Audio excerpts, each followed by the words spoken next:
तृतीय अध्याय में अधोलोक एवं मध्यलोक का वर्णन पूर्ण किया है। अब इस चतुर्थ अध्याय में ऊर्ध्वलोक का वर्णन प्रारंभ कर रहे हैं। देवास चतुर्निकायाः, निकाय बोलते हैं समूह को।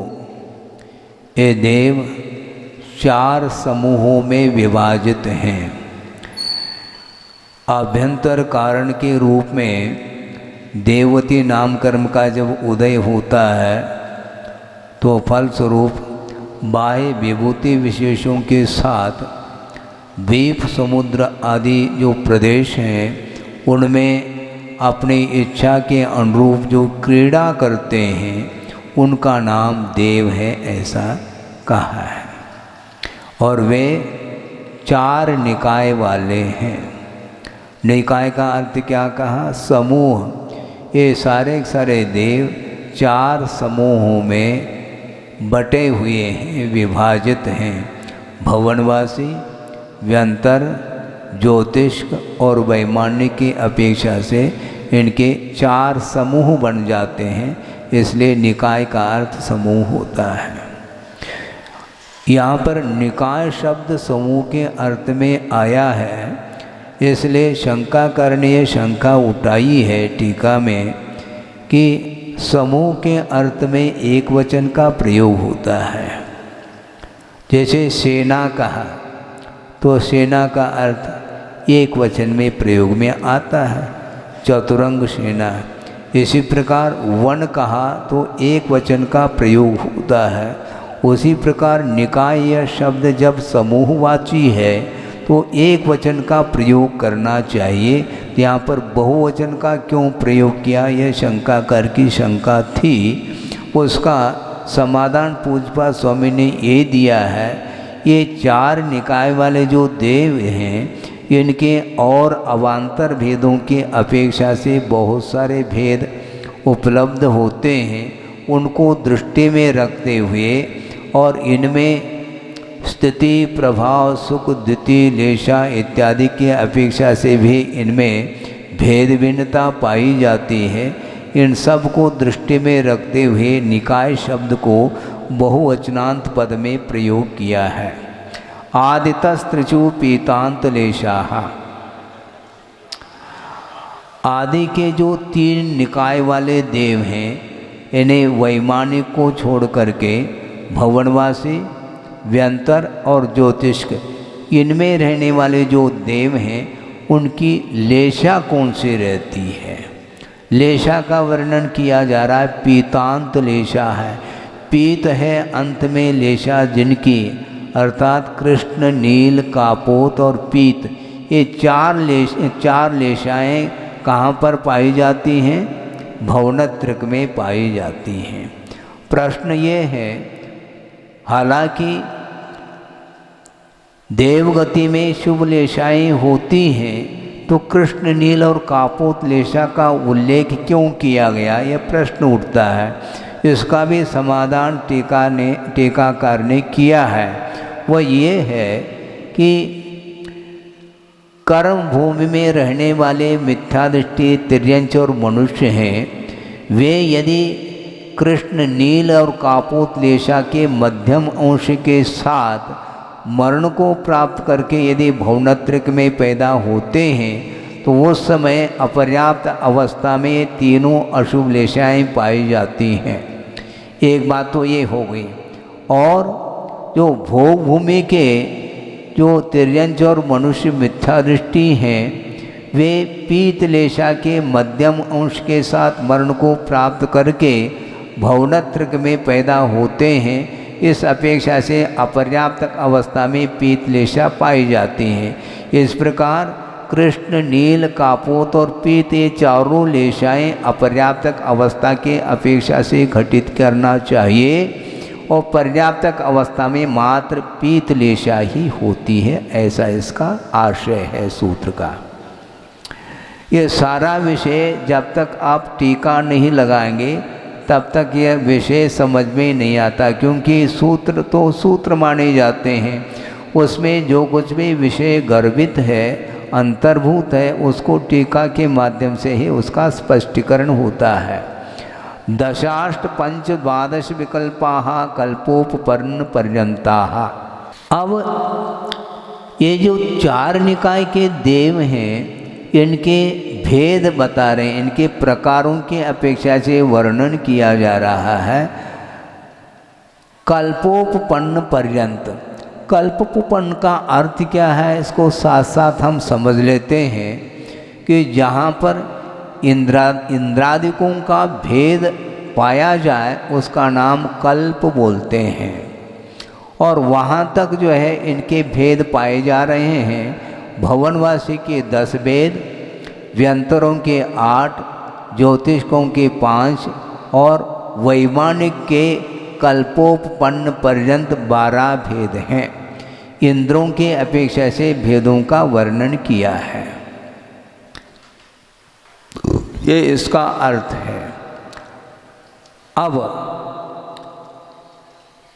इंद्र सामानिक त्रायस्त्रिंश पारिषदात्म रक्ष लोकपालानीक प्रकीर्ण का वियोगी किल विषकाश्चैकशः।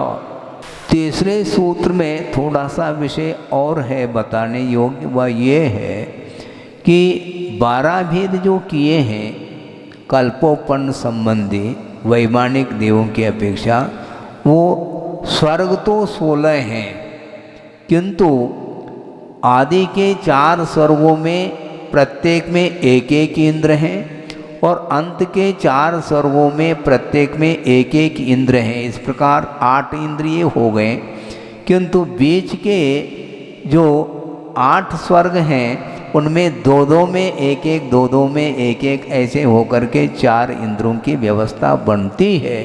इस प्रकार 12 इंद्रों के अपेक्षा से भेद गिनाए गए हैं, ये इसका आशय है। अब इनमें व्यवस्था दे रहे हैं, प्रत्येक में, यानी चाहे भावनवासी हो, व्यंतर हो, ज्योतिष हो और वैमानिक हो, प्रत्येक में इन इंद्रादिकों की व्यवस्था होती है। इंद्र, सामानिक, त्रायस्त्रिंश, पारिषद, आत्मरक्ष, लोकपाल, अनीक, प्रकीर्णक, आभियोग और किलविषिक नाम के ये जाति के देव पाए जाते हैं। अब इंद्र किसको बोलते हैं? जो अन्य देवों में जो विषय न पाया जाए, ऐसे अनिमा, महिमा आदि गुणों से युक्त होते हैं और वे क्रीड़ा करते हैं, इस अपेक्षा से उनको इंद्र कहा है। आज्ञा और ऐश्वर्य को छोड़ करके आयु है, सामर्थ्य शक्ति है, परिवार है, भोगों भोग की संपदा आदि के अपेक्षा से समानता को ले करके जो रहते हैं उनका नाम सामानिक है।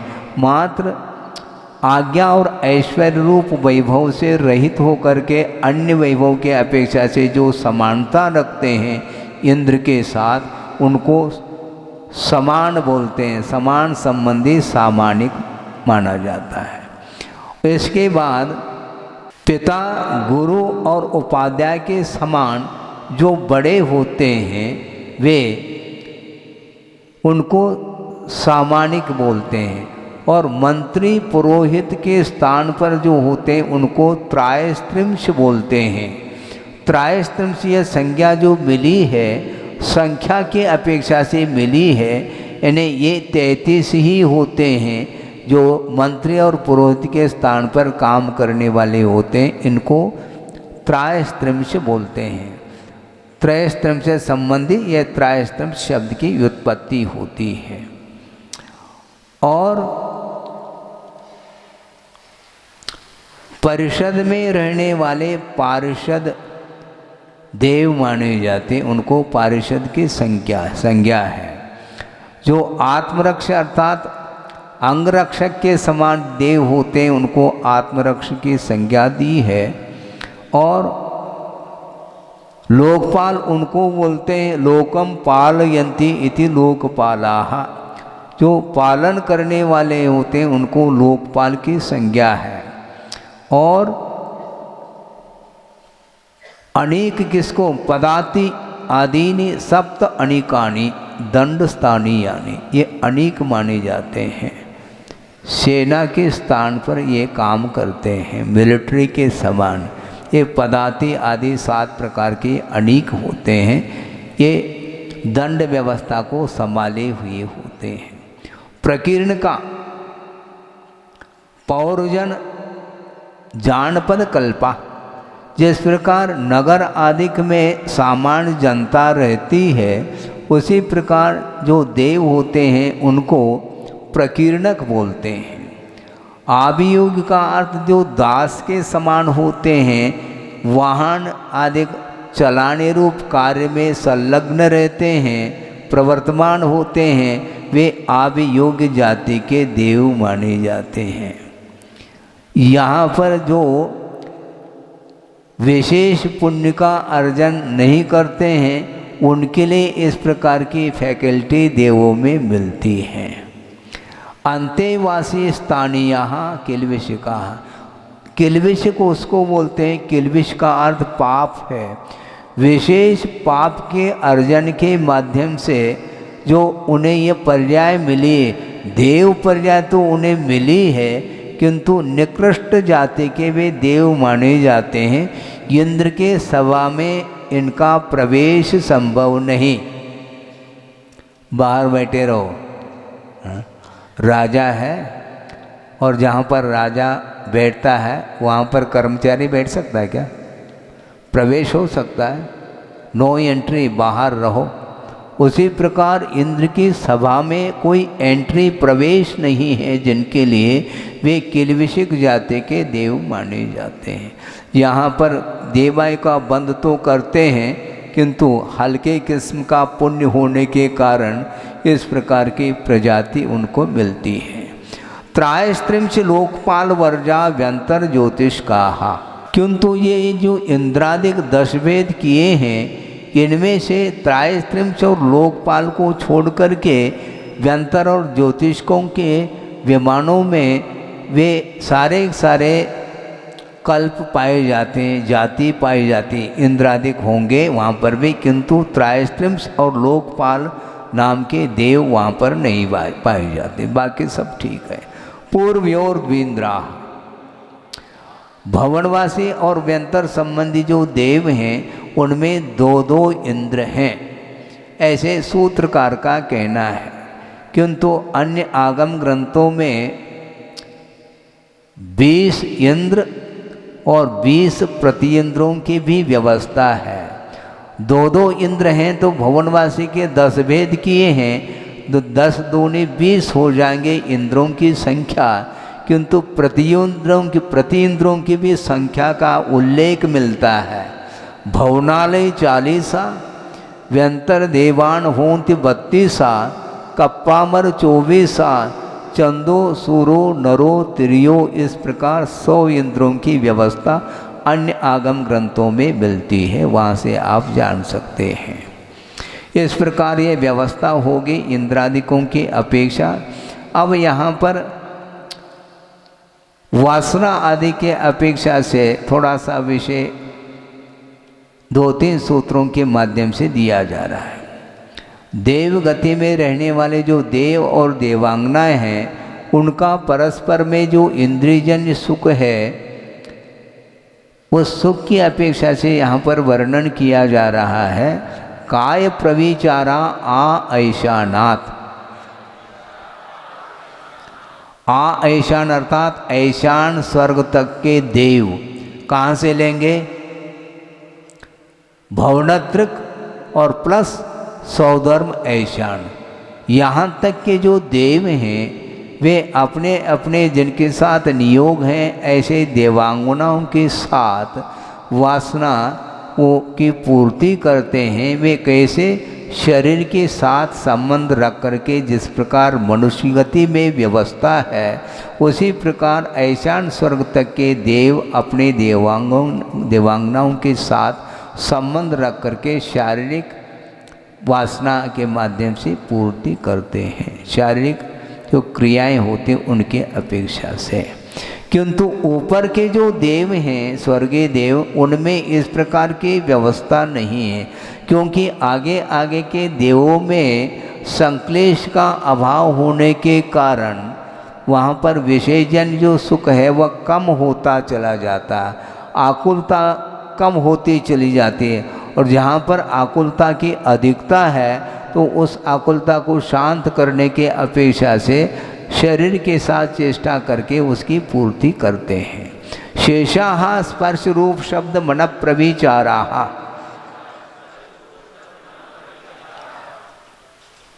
शेष जो देव हैं वे स्पर्श के माध्यम से, मात्र स्पर्श के माध्यम से, उसके बाद रूप के अवलोकन से, उसके बाद शब्द का श्रवण करके भी और मन में विचार स्मरण ला करके भी प्रविचार अर्थात अब्रह्म सेवन की पूर्ति होती है। सानंद कुमार और महेंद्र स्वर्ग के जो देव हैं वे अपने देवांगनाओं के स्पर्श मात्र से ही परम प्रीति को प्राप्त होते हैं, ऐसा कहा, केवल स्पर्श के माध्यम से। इसी प्रकार वहाँ की देवियों की भी स्थिति है, किंतु उसके उपरांत जो ब्रह्म ब्रह्मोत्तर लांता और कापिट स्वर्ग के जो देव हैं वे अपने देवांगनाओं के श्रृंगार, आकृति, विलास और मनो की वेशभूषा, इनके अवलोकन मात्र से परम सुख को प्राप्त होते हैं। यानी रूप के माध्यम से भी अब्रह्म होता है, ये ध्यान में रखना चाहिए। अब देखो, शारीरिक क्रियाओं के माध्यम से अब्रह्म का सेवन कर लिया, इसके बाद भी पुनः वह रूप के अवलोकन के माध्यम से भी उसकी पूर्ति करता चला जाता, मतलब रात दिन उसमें डूबा रहता है संसारी प्राणी, उसकी भूख मिटती नहीं। शुक्र, महाशुक्र, शतार और सहस्रार स्वर्ग के जो देव और देवांगनाएं हैं वो परस्पर में मधुर संगीत है, हास्य है और जो कुछ भी कथा आदिक हैं, आभूषणों के जो झंकार वगैरह हैं, उनके माध्यम से, उनके सुनने से उनको प्रीति, परम प्रीति उत्पन्न होती है। यानी संगीत के माध्यम से भी अब्रह्म का सेवन होता है।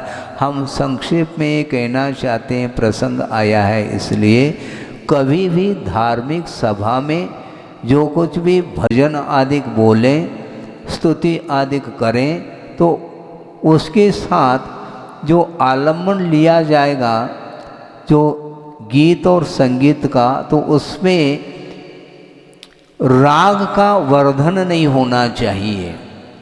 यानी फिल्मी धुन के साथ कभी भी भजन, धार्मिक भजनों का बोलना आदि, गाना आदि नहीं करना चाहिए। उसमें सौम्यता आनी चाहिए, क्योंकि उन क्रियाओं को देख कर के ऐसा लगता है कि वहीं पर हम पहुंच गए हैं जहाँ पर राग का वातावरण है।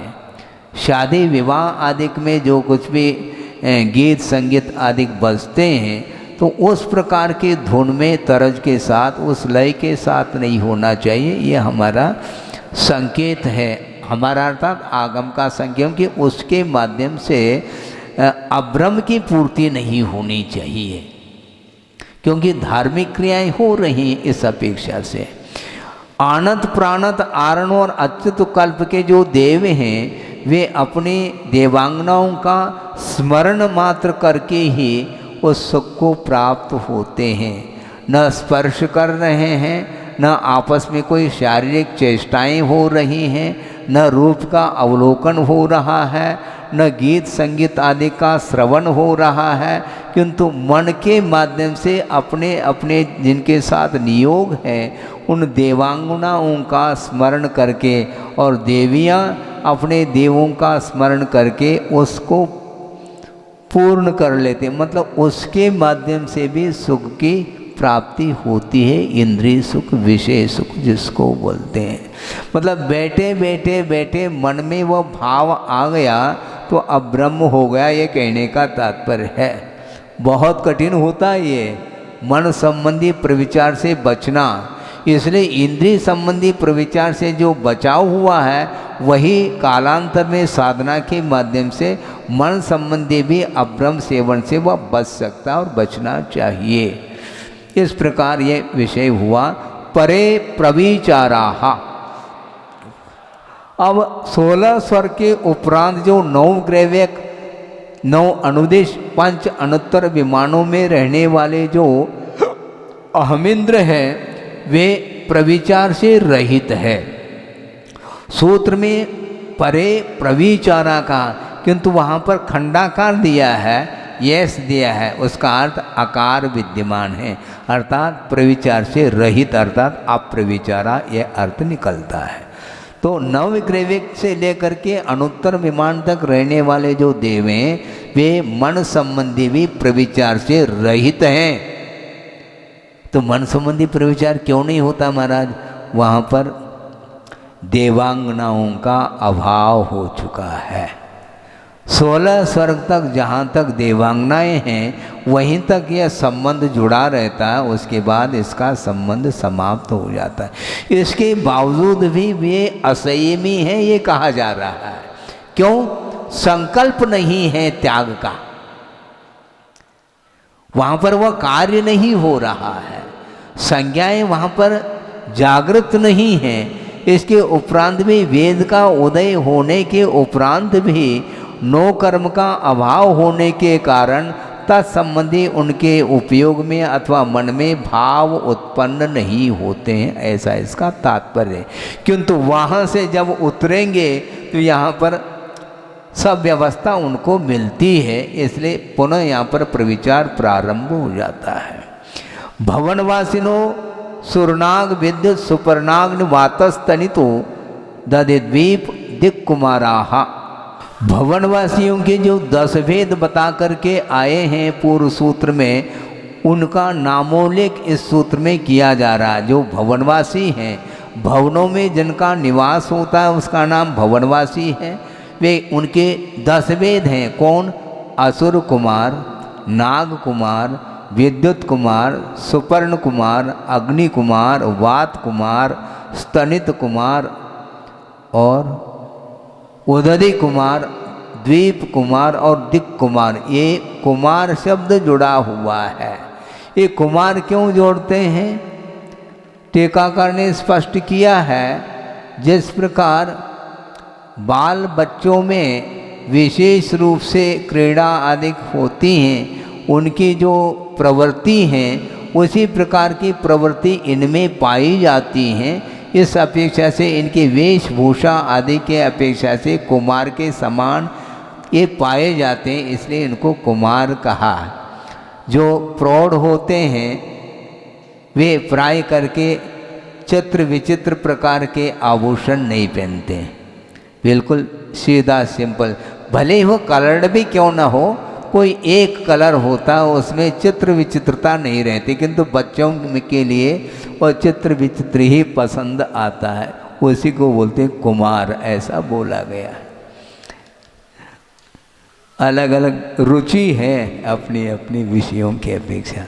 व्यंतराः, अच्छा इसमें एक और बात है, जो 10 प्रकार के जो भवनवासी हैं इनका निवास भवनों में हो करके वो भवन कहाँ पर विद्यमान है? तो रत्नप्रभा जो पृथ्वी है उसमें पंख बहुल भाग है, उसमें असुर कुमारों के भवन बने हुए हैं, मात्र असुर कुमार संबंधी। और शेष जो 9 प्रकार के जो भवनवासी हैं उनके भवन कहाँ पर है?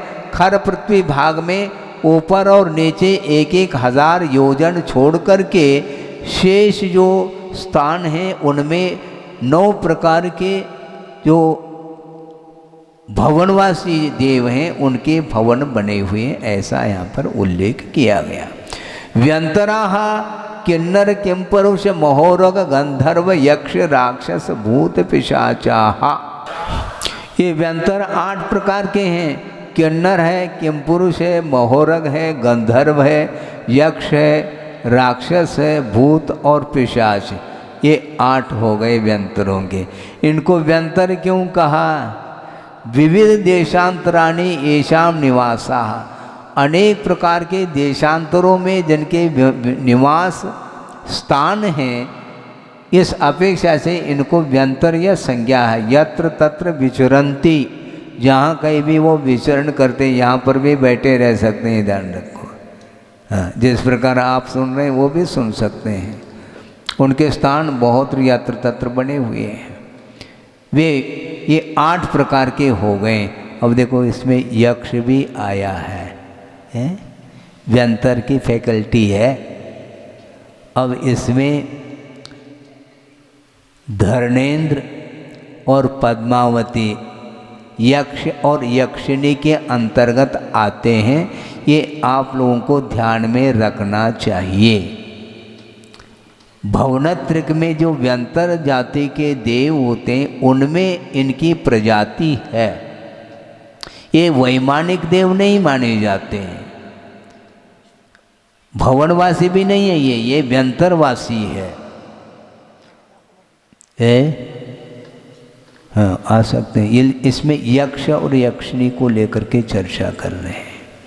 तो ये जो है ना, वस्तुतः भवनत्रिक में जो पैदा होता है वह नियामक रूप से मिथ्यात्व के साथ ही पैदा होता है, किंतु वह उत्पन्न होने के उपरांत वह सम्यक दर्शन को प्राप्त कर सकता है, इसमें कोई बाधा नहीं।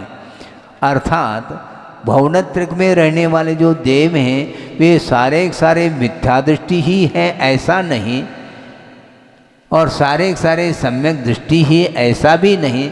दोनों प्रकार के देव पाए जाते हैं, सम्यक दृष्टि भी और मिथ्या दृष्टि भी, किंतु है ये देव दुर्गति के अंतर्गत आते हैं। इसलिए इनके साथ कैसा व्यवहार करना, विवेक से व्यवहार करना चाहिए। गुरुदेव ने एक बार ये कहा था स्वाध्याय के दौरान, जिस प्रकार आप लोग परस्पर में जय जिनेन्द्र बोलते हैं, यथोचित विनय करते हैं, इस प्रकार विनय करने में कोई बाधा नहीं, किंतु उनकी पूजा, उनकी अर्चना आदि करने के लिए निषेध है, क्योंकि वे सारे सारे असंयमी हैं और असंयमी की आराधना का निषेध है। इसलिए संयमी की आराधना करो। और दूसरी बात ये है, जो स्वर्गीय देव हैं और उसके ऊपर जो अनुत्तर विमान आदि जो सर्वासिद्धि आदि में रहने वाले जो अहमिंद्र है, उनकी पूजा अर्चना आप क्यों नहीं करते हैं? प्रश्न ये उठता है। आपको पूजन ही करना है तो उनका भी कर लेना चाहिए ना।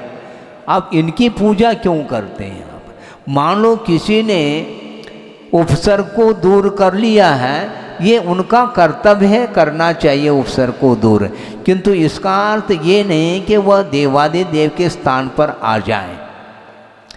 पैरेलल उनको स्थान दे करके उनकी आराधना करने का आगम में निषेध है। इतना ही मैं कहना चाहता हूँ, ज़्यादा कहने में विवाद उपस्थित हो सकता है।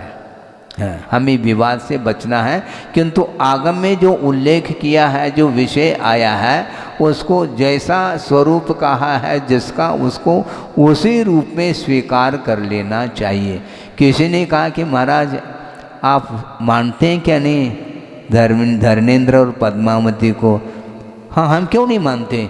मानने का अर्थ आप क्या समझ क्या रहे हैं? आप मानने का अर्थ उनका जो पद है, जो उनका स्वरूप है, उसी रूप में हम मान रहे हैं। उनको ही क्यों, हम एक इंद्रिय को भी मानते हैं। मानने का अर्थ क्या होता है? उनका अस्तित्व है, वो भी जीव है। इसलिए देवास चतुर्निकाया कहा है, 4 निकाय वाले देव हैं, उनमें ये व्यंतरों में आ जाते हैं। इसको इस रूप में हम स्वीकार करते हैं, किंतु इनकी आराधना करने के लिए आगम में कहीं भी उल्लेख नहीं है। ज्योतिष कहा सूर्या चंद्रमसो ग्रह नक्षत्र प्रकीर्णक तारकाश्च। अच्छा, एक और विषय रह गया था इस सूत्र में कि व्यंतरवासी जो देव हैं, इनका निवास और कहाँ पर है? विशेष रूप से इस जम्बू द्वीप से असंख्यात द्वीप, हाँ, इस जम्बू द्वीप से असंख्यात द्वीप समुद्र को लांघ करके ऊपर खर पृथ्वी भाग में 7 प्रकार के व्यंतरों के आवास बने हुए हैं, और राक्षसों का आवास पंख बहुल भाग में है, ऐसा टीकाकार ने उल्लेख किया है। ज्योतिष का सूर्या चंद्रमसो ग्रह नक्षत्र प्रकीर्णक तारकाश्च। हाँ, ज्योतिष्क देव, ये इनके 5 वेद हैं। सूर्य, चंद्रमा, ग्रह, नक्षत्र और प्रकीर्णक ताराएं, ये 5 हो गए। सूर्य और चंद्रमा को पृथक रखने का आशय ये है कि सूर्य प्रतिइंद्र है और चंद्रमा इंद्र है, तो चंद्रमा को पहले रखना चाहिए, ऐसा कोई कह सकता है, किंतु व्याकरण के अपेक्षा से यहाँ पर सूर्य को प्रथम रखा है और उसको भी दीर्घ बनाया है। सूर्य चंद्रमसो ऐसा नहीं कहा, क्या सूर्या कहा, ये व्याकरण का विषय है, यहाँ पर आपको स्पष्ट नहीं हो सकता है। तो ज्योतिष्क हैं, क्योंकि ये सारे ज्योतिष्क विमान ये चमकते रहते हैं विशेष रूप से। इनमें, इन विमानों में से ज्योति प्रकट होती है, इसलिए इनको ज्योति स्वभावा ऐसा कहा, इसलिए इनको ज्योतिष्क बोलते हैं। सूर्य, चंद्रमा, ग्रह, नक्षत्र और प्रकीर्णक तारा। प्रकीर्णक अलग और तारा अलग ऐसा नहीं लेना, नहीं तो 6 वेद हो जाएंगे, ऐसा नहीं होता है। ये कहाँ पर है ज्योतिष्क मंडल, इसको संक्षेप में इसका वर्णन कर रहे हैं।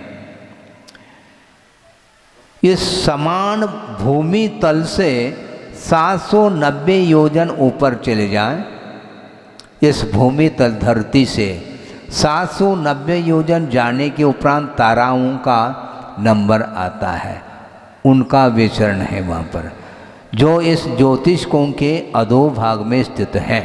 सबसे पहले उनका विमान ताराओं का, इससे 10 योजन और ऊपर जाकर के सूर्य विमान है, इससे 80 योजन ऊपर जाकर के चंद्रमा का विमान आता है। यानी सूर्य पहला है, चंद्रमा बाद, और विज्ञान चंद्रमा पर पहुंच गया और सूर्य विमान पर नहीं पहुंचा। सुनो तो, पहले सुन तो लो, सूर्य का नंबर पहला है और चंद्रमा का बाद में है, और चंद्रमा पहुंच गए हैं लोग और सूर्य विमान पर नहीं पहुंचे। क्या मतलब हुआ? वो कहीं भी पहुंचने दो, चंद्रमा पर वो पहुंच गए, किंतु सूर्य विमान पर अभी तक नहीं पहुंचे। क्या पहुंच गए? नहीं पहुंचे, जबकि चंद्रमा से 80 योजन नीचे है सूर्य विमान है।